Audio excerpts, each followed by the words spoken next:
자, 어제 고발이 됐습니다. 고발이 된 사람은 3명이었습니다. 이번에 공격을 실제로 당한 당사자 이재명 대표, 그리고 조금 전에 목소리를 들은 천준호 의원, 당대표 비서실장, 그리고 또 한 명은 누구였죠?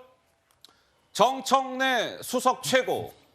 이 세 사람이 의사단체로부터 검찰에 고발을 당했습니다. 그 의사단체는 그들을 고발하면서 의료 패스트트랙, 수술 새치기 이런 단어를 사용했습니다. 직접 한번 들어보시죠. 특권 의식에서 나온 정치인의 진료 패스트트랙이고 수술 새치기인 것입니다.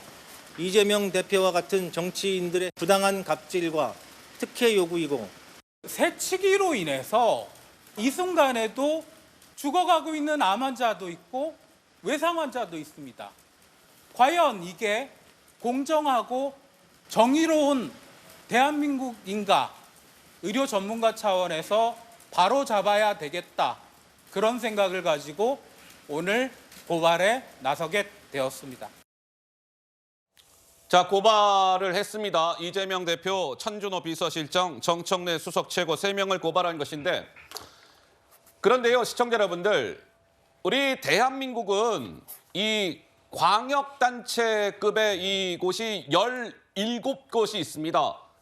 서울, 광주, 부산, 인천 이런 식으로 17곳이 있는데 그래픽을 한번 보시죠. 자, 대한민국에 17곳의 광역단체가 있는데 17곳의 광역단체에 있는 의사단체 가운데 13곳에서 이번 이재명 민주당 대표의 이송 논란에 대해서 비판하는 내용의 성명 등을 발표했습니다. 17곳 가운데 13곳에서 퍼센테이지로 따져보니 76.47%. 근데 보시는 바와 같이 13곳은 이러합니다. 성재준 위원님, 좀 심상치 않다고 봐야 될까요? 어떻습니까? 그러니까 이게 그냥 단순히 지금 이제 고발 사건으로 끝날 것인지, 아니면 아까 제가 표현했던 것처럼 민주당의 추가적인 정치적인 어떤 그런 문제로 이어질지는 지켜봐야 되겠습니다만, 지금 분위기로 봤었을 때는 이게 심상치가 않거든요. 그래요? 왜냐하면 이게 한두 번 있던 사건이 아닙니다. 저희가 생각해 봤을 때 과거에 이제 신현영 의원 같은 경우도 구급차를 타고 이제 갔다라고 하는 논란이 있었고, 그랬죠. 그리고 이번 사건 같은 경우는 저는 일반 상식 국민 입장에서 봤었을 때 도저히 이게 납득이 안 되는 게 굉장히 위급한 상태였단 말이에요. 특히나 이제 민주당 쪽에서 강조를 하시는 것처럼 이재명 대표가 굉장히 위급한 상태였다. 그런데 그렇게 위급한 상태 찰나의 순간에서조차도 특권 의식이 발동이 돼가지고 소방 헬기를 타고 서울대까지 이동을 했다라는 것 자체가 글쎄요, 제가 보기에는 일반 국민들이 느끼시기에는 야, 진짜 민주당 쪽에 있는 사람들은 저게 뼛속 깊이 특권 의식이 박혀 있는 사람들이구나, 이런 생각을 할 수밖에 없을 겁니다. 그리고 이제 지금 의사회장부터 시작해가지고 의사협회장분들까지 이제 여러분들이 나와가지고 전문가 집단이 목소리를 내고 있는데, 이분들이 이런 목소리를 낸다 그래서 얻을 수 있는 게 뭐가 있겠습니까? 아무것도 없거든요. 그러니까 저는 이거를 보면서 정말 오죽했으면 이분들까지 나서가지고 민주당에 대한 규탄 목소리를 낼까, 정말 이 부분에 대해서 민주당이 반성해야 된다고 봅니다. 자, 그런데 이제 이 광역단체급에서 17곳 가운데 13곳에서 이제 비판하는 성명이 나왔다, 이런 말씀을 드렸고, 광역단체급은 아니지만 뭔가 이제 이재명 대표 입장에서는 의미가 있을 수밖에 없는 지역 의사회에서도 이재명 대표를 겨냥하는 성명을 발표했는데, 그곳은 어디일까요? 성남시. 성남시 의사회가 이렇게 밝혔습니다. 이재명 대표가 성남시장 8년 했지요. 자, 야당 대표로서 특권을 이용했다. 연고지가 있는 병원으로 이송하는 게 목적이었다고요? 그렇다라고 한다면 성남시장 시절에 공공의료를 표방하면서 헬기장까지 갖추게 된 성남시 의료원으로 이재명 대표께서 이송이 됐었어야 되는 거 아닙니까? 그런데 왜 서울대 병원입니까? 이런 취지의 주장을 한 것이죠. 저 성남시 의료원은 이재명 당시 성남시장 시절에 이 시장이 만든 병원입니다. 직접 한번 들어보시죠. 성남시장이 돼서 2013년에 착공을 했고 공공의료 확충이라고 하는 국가적 과제에 관한 문제이기도 하고 우리 주민들의 지난한 투쟁의 성과물이라는 측면에서도 정말로 큰 역사적 의미를 가지고 있다고 생각합니다. 간호사분들이시죠. 간호사 수급상 어떤 얘기를 했어요? 멀다고 생각했는데 운동하고 조금 뭐, 떨어져 예. 있는 게 더 좋겠다 이런 시설이면. 어쨌든 그것도 우리의 지적인데 자, 민주당 주장대로라면 연고지가 있는 병원으로 이송이 되는 게 필요했다면 서울대병원이 아니라 성남시 의료원으로 이송되는 게 맞는 거 아니었을까요? 라는 취지의 성남시 의사회의 주장에 대해서 강성필 부위원장님께서는 무슨 말씀을 주시겠습니까? 네, 저는 지금 작금에 벌어지고 있는 이 상황을 보면서 예. 법말이 전도되고 있단 말이 이런 상황을 두고 하는 말이구나. 우리가 예전부터 목에 칼이 들어온다 와도 뭐 말을 못한다 이런 말 있지 않습니까? 예. 그만큼 목에 칼이 들어온다는 게 위급한 상황인 거예요. 그래서 저는 이 상황에서 조금 궁금한 게 무엇이냐면 뭐가 궁금하세요?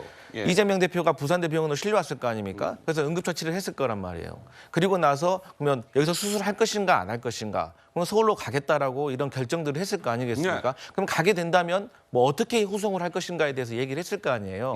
그런데 보통 이런 헬기 이송 같은 경우는 예. 그 소방청 응급 상황실, 비상 상황실에서 접수를 하는 거예요. 그리고 이 접수는 민주당에서 신청하는 게 아니에요. 병원에서 신청을 하는 거고 또 응급으로 가는 그 환자를 받아야 되는 그 병원에서도 수술이 가능한 환자 상태를 확인하는 거예요. 예. 그래서 전반적으로 이 행정의 시스템이라는 게 있는데 마치 이것을 민주당에서 어떤 이재명 대표가 야당의 대표라는 특권을 이용해서 부를 수 없는 헬기를 바로 불러가지고 무슨 택시 타듯이 그래 불러가지고 마치 이송한 것처럼 말씀을 하시는데 이러한 것은 적절치가 않고 네. 저는 이 사건의 본질이 흐려질 것 같아서 이런 말씀을 하고 싶지 않았는데 네. 정말 상황이 이렇게 커진다고 하면 네. 정말로 누가 네. 소방청에다가 응급상황실에다 헬기 요청을 했는지 네. 그리고 헬기를 요청해서 갈 수 있을 때 조건은 무엇인지 네. 이런 거에 대해서 전반적으로 한번 다 경찰에서 조사를 해봐야 된다고 생각을 합니다. 그래야지 네. 이런 정말 어. 지금 이 상황에서 야당의 지도자가 예, 피습을 예, 예. 당해가지고 사실 야당의 지도자이기 때문에 테러를 지도자. 당한 거 아니겠습니까? 그래서 지금도 병상에 누워있는 사람을 걱정해주기는커녕 이런 논란이 벌어지는 거에 대해서 정말 안타깝다. 이런 말씀 꼭 드리고 싶습니다. 네, 성 의원님.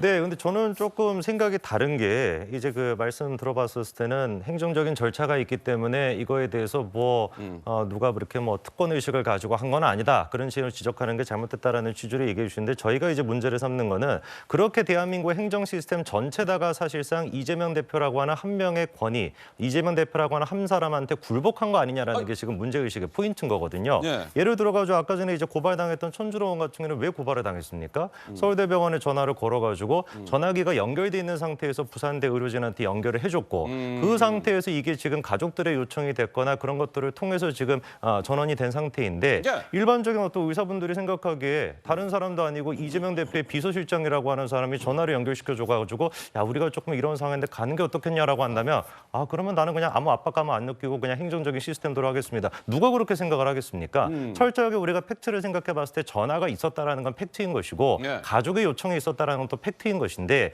이 부분에 대해 가지고 민주당이 아직까지도 인정하지 않고 야 결국에는 부산대가 결정한 거 아니냐라는 식으로 몰아가는 거는 글쎄요 제가 보기에 일반 국민들은 공감하지 못할 것 같습니다. 저 한마디만 보태고 싶은 게요. 그러니까 정치인의 뭐 정치인이 정말 좋은 정치인이 아니냐는 위기의 순간에 이제 그걸 어떤 선택을 하느냐에 따라 달라지거든요. 근데 이재명 대표가 이제 성남시장 시절에 그러니까 경기도지사 시절이구나. 성남시 의료원을 지었지 않습니까? 성남시장 시절에. 네, 성남시장 시절에 이제 짓기 시작해서 예. 경기도지사 때 이제 완공이 됐는데요. 네, 네, 네. 어쨌든 그렇다. 근데 지금 그 병원이 환자가 없습니다. 왜 옆에 그 분당 서울대병원 같은 데가 있기 때문에 경쟁이 안 돼서 지금 환자가 없어요. 근데 그럴 때 이재명 대표가 성남시 의료원에 가서 수술을 했다. 그러면 사람들이 성남시 의료원도 괜찮네라고 생각하고 거기 갈 거 아닙니까? 지금 1년에 500억, 600억씩 적자가 나고 있는데 이 병원은 지금 존폐 위기거든요. 근데 이런 거를 이재명 대표가 조금 헤아려줬으면 어땠을까? 이게 아쉽다는 거죠. 자, 그러면 우리 조연산 변호사님 제가 또 말씀을 드려야 될 것 같아요. 자, 우리가 뭐 강성필 부위원장님, 우리 서민 교수님, 성재준 의원님 말씀을 들었으니 그런데 제가 이제 우리 조연산 변호사님께 듣고 싶은 맥락은 이런 겁니다. 이제 뭐 이런 여러 가지 의견들을 주셨는데 우리 지금 네 분 가운데 유일한 법조인이시니까 조현삼 변호사께서는 자, 법조인 시각에서 봤을 때 이번 이재명 민주당 대표의 부산에서의 서울 이송 과정에 법적인 문제는 전혀 없다. 이렇게 봐도 될까요? 좀 어떻게 보시는지요? 일단 고발된 죄명 자체가 업무 방해로 나오고 있는데요. 네. 업무를 방해했다라고 하는 것은 그 피해자가 있어야 되는 겁니다. 지금 부산대 병원에서 서울대 병원으로 전원을 요청을 했다라고 밝혀지고 있고 그것을 서울대 병원에서 받아들여서 119 헬기를 통해서 긴급하게 이송이 되었는데 그 조건 자체가 긴급성이라고 합니다. 예. 근데 지금 이재명 대표 같은 경우에는 생명이 오갈 정도로 굉장히 위중한 상황이었고 주치의 판단에 따라서 이송을 하게 되었는데 어떻게 그것이 위법한 부분이 있을 수 있을지 좀 의문이고요. 네. 저는 의사분들께서 좀 속상하시거나 섭섭한 부분은 있을 수 있다고 생각을 합니다. 예. 근데 생명이 경각에 이른 상태에서 어떻게 보면 그 모든 것들을 다 생각하고 판단할 수는 없으셨겠죠. 예. 그리고 소방헬기 같은 경우에는 한 달에 100여 차례 정도 그런 이송 작전을 펼친다고 하는데 어떻게 이게 이재명 당대표에 대해서만 이걸 특권이라고 말씀을 하실 수 있는지 저는 그 부분도 좀 의문이고 짚어봐야 되지 않나 싶습니다. 자, 그러면 이렇게 한번 여쭤볼게요. 이재명 대표가 어찌됐건 이제 목 부위에 공격을 당했고 그런 것이죠. 근데 이제 그 당시에 발표를 보면은 이재명 대표는 의식이 있는 상태였다라는 발표가 있었습니다. 그러면 그 정도 상황에서 뭐 이재명 대표가 아니라 뭐 저 같은 일반인이 자, 저는 이 부산대병원이 아니라 저 수술 잘하는 저 서울대병원에서 수술 받고 싶으니까 헬기 띄워주세요. 헬기로 가겠습니다. 라고 하면 성 의원님 띄워줍니까? 어떻습니까? 아니 저도 좀 띄워주셨으면 좋겠어요. 예를 아이고. 들어가지고 어제 네. 뭐 예를 들어 제가 이제 뭐 길을 가다가 빙판길에 넘어져가지고 0.9cm 정도 되는 그런 뭐 좀 찢어졌다라고 한다면 그걸 가지고 제가 소방헬기 부르면 뭐라고 하겠습니까? 안녕하세요라고 부르고 그냥 전화 끊어버릴 것 같아요. 제 아이고. 생각에는 네. 일반 국민들 같은 경우는 상상도 할 수가 없는 것이죠. 그리고 이제 아까 말씀을 제가 들어보면서 뭐 소방헬기가 뭐 1년에 뭐 몇 차례나 뜨는데 과연 네. 이거를 이재명 대표한테 특정 지어가지고 그건 우리가 가혹하다. 어떻게라고 할 예, 수가 있냐라는 예. 지적을 하셨는데 예. 우리가 생각해봐야 되는 건 소방헬기가 떴냐 안 떴냐 이게 중요한 게 아니라 응급 상황이었는데도 떴냐 응급 상황이 아니었는데 떴냐 이거를 따져봐야 되는 거 아니겠습니까? 그게 핵심 쟁점이죠. 네, 부산대학교의 지금 입장을 들어봤었을 때 우리 입장에서는 그냥 여기서 치료받는 게 낫다. 네. 그럼에도 불구하고 가족의 요청이 있었기 때문에 서울대로 전원을 시켰다라는 게 부산대 지금 입장이잖아요. 네. 정말로 이재명 대표가 위급한 상황이었다라고 한다면 서울에 무슨 뭐 좋은 병원이 있는지 부산에 좋은 병원이 있는지 그거 따질 새가 어디 있겠습니까? 당장에 거기서 치료를 해가지고 긴급하게 했어야 되는데 이미 전원이 됐다라는 것 자체가 제가 보기에는 위급 상황이 아니었다라는 거 이재명 대표 측에서 실토한 꼴이라고 봅니다.